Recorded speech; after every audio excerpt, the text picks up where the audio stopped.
Mga kaigsunan, bago pa niyang gipasa, o bago pa gipamahayag, kay Brother Lino na kayo nga ang pagbuhat ko no sa Diyos ni kalibutan, hanay ko no kayo. Hanay bago na mga kaigsunan, na naibagyo, nailinog, at nakayamukat man eh. Taka na mo niyang sulit. Hanay ko na maayo no kayo pagkahimo ang kalibutan.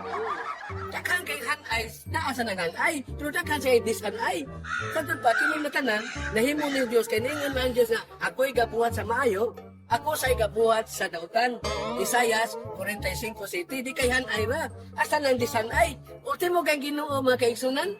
Sa pagsakay niya sa ang alimpos, kaya na sakyanan alimpos, sa Karyas 9:14, basahan ng Biblia.